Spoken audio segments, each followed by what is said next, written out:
بسم اللہ الرحمن الرحیم۔ السلام علیکم ناظرین کرام، امریکہ کے اسٹیٹ ڈپارٹمنٹ نے پاکستان منی لانڈرنگ اور دہشت گردوں کی مالی معاونت کی روک تھام کے اقدامات کو ناکافی قرار دے کر عدم اطمینان کا اظہار کر دیا ہے۔ معزز ناظرین، اسٹیٹ ڈپارٹمنٹ نے کہا ہے کہ پاکستان انسداد منی لانڈرنگ اور دہشت گردوں کی مالی معاونت کے لیے عالمی معیارات پر عمل پیرا ہے اور منی لانڈرنگ کو جرم میں بھی قرار دیا جا چکا ہے، لیکن اس کے اقدامات تاحال غیر متوازن ہیں۔ ناظرین کرام، رپورٹ کے مطابق دہشت گردی سے متعلق امریکی اسٹیٹ ڈپارٹمنٹ کی رپورٹ میں گزشتہ برس کے دوران عالمی دہشت گردی سے متعلق امریکہ کے سرکاری جائزے کی نمائندگی کرتی ہے، جس میں مختلف ممالک کے جائزے بھی شامل ہیں۔ رپورٹ میں کہا گیا ہے کہ فائنینشیل ایکشن ٹاسک فورس سے علاقائی طور پر منسلک ایشیا پیسیفک گروپ کا رکن ہونے کی حیثیت سے پاکستان نے FATF کی جانب سے طے کردہ معیار پر پورا اترنے کی سنجیدہ کوششیں کی ہیں۔ اس میں مزید یہ کہا گیا ہے کہ تاہم حکومت کالعدم تنظیم لشکر طیبہ اور جیش محمد کو پاکستان میں پیسہ جمع کرنے، لوگوں کو بھرتی کرنے اور ان کی تربیت سے نمایاں حد تک روکنے میں ناکام ہو چکی ہے، اور کالعدم تنظیم لشکر طیبہ سے وابستہ تنظیموں کے امیدواروں کو جولائی میں ہونے والے انتخابات میں حصہ لینے کی اجازت دی۔ رپورٹ میں یہ شکوہ بھی کیا گیا کہ پاکستان حکومت نے افغان حکومت اور افغان طالبان کے درمیان سیاسی مفاہمت کی حمایت کی، لیکن اسلام آباد نے پاکستان میں موجود طالبان اور حقانی نیٹ ورک کے محفوظ ٹھکانوں کو ختم نہیں کیا اور افغانستان میں امریکی اور افغان فورسز کے لیے خطرہ بننے سے نہیں روکا۔ ناظرین کرام، مبصرین کا کہنا ہے کہ اسٹیٹ ڈپارٹمنٹ کی مذکورہ رپورٹ سال 2018 میں ہونے والی پیش رفت پر مبنی ہے۔ اس میں گزشتہ 10 ماہ کے دوران پاکستان کی جانب سے دہشت گردی کی مالی معاونت روکنے سے متعلق کیے جانے والے اقدامات شامل نہیں ہیں۔ ناظرین کرام، واضح رہے کہ گزشتہ برس جون میں FATF نے پاکستان کو منی لانڈرنگ اور دہشت گردوں کی مالی معاونت روکنے میں ناکام ہونے والے ممالک کی فہرست گرے لسٹ میں شامل کیا تھا۔ FATF نے دعویٰ کیا تھا کہ پاکستان میں اقوام متحدہ کی جانب سے کالعدم قرار دی گئی تنظیموں لشکر طیبہ اور اس کی ذیلی تنظیموں کی مالی معاونت روکنے سے متعلق مؤثر اقدامات نہیں کیے گئے۔ اس حوالے سے امریکی رپورٹ میں FATF کے دعوے کی تصدیق کرتے ہوئے کہا گیا کہ پاکستان کے قوانین تکنیکی طور پر انسداد منی لانڈرنگ اور دہشت گردوں کی مالی معاونت روکنے کے عالمی معیارات کے تابع ہیں، لیکن حکام اقوام متحدہ کی جانب سے کالعدم قرار دی جانے والی تنظیموں اور افراد جیسے کالعدم تنظیم لشکر طیبہ اور اس کی ذیلی تنظیموں کے خلاف پابندیوں پر مکمل طور پر عمل درآمد کرانے میں ناکام ہو گئے ہیں۔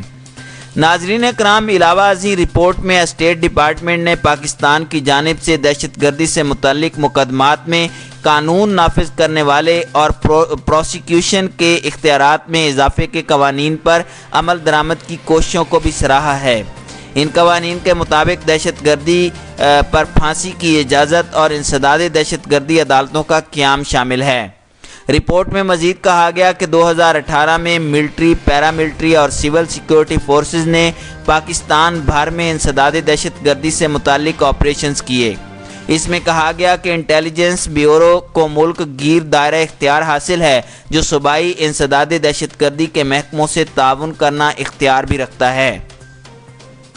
ناظرین کرام، خیال رہے کہ FATF نے پاکستان کی جانب سے دہشت گردوں کی مالی معاونت اور منی لانڈرنگ کے خلاف اٹھائے جانے والے اقدامات کو تسلیم کرتے ہوئے باضابطہ طور پر اعلان کیا تھا کہ آئندہ 4 ماہ یعنی فروری 2020 تک پاکستان گرے لسٹ میں ہی رہے گا۔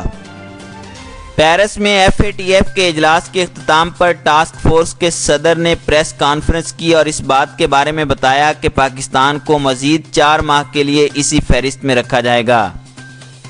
ناظرین کرام، واضح رہے کہ بھارت کی جانب سے پاکستان کو FATF کی بلیک لسٹ میں شامل کرانے کی کوششیں کی گئی تھیں، لیکن یہ تمام کوششیں ناکام ہو گئیں اور FATF نے پاکستان کو گرے لسٹ میں ہی رکھا۔ FATF کے بیان کے مطابق اسلام آباد کو ہدایت کی گئی ہے کہ وہ منی لانڈرنگ اور دہشت گردوں کی مالی معاونت کے مکمل خاتمے کے لیے مزید اقدامات کرے۔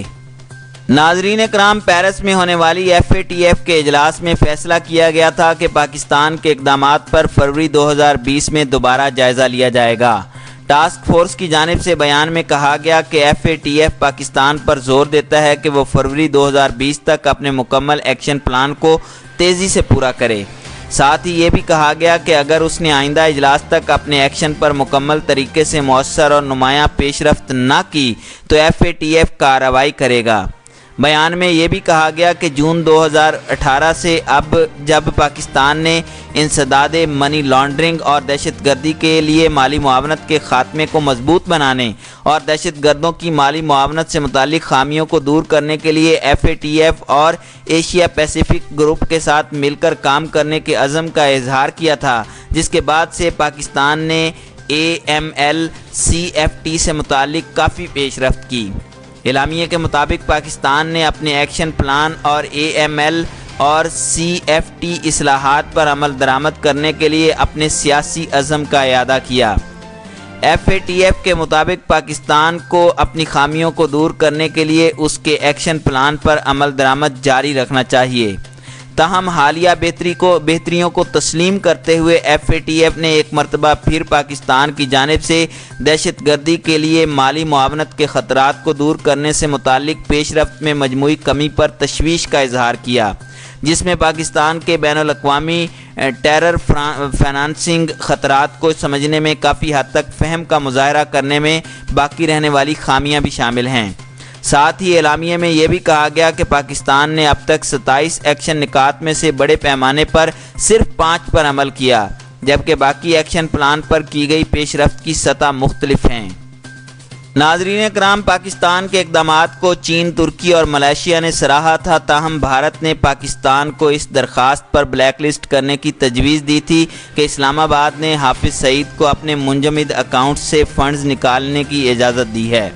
تاہم ترکی، چین اور ملائیشیا کی توسیعی حمایت کی بنیاد پر FATF نے پاکستان کو بلیک لسٹ میں شامل نہ کرنے اور دیگر اقدامات پر عمل درآمد کے لیے مزید مہلت دینے کا فیصلہ کیا تھا۔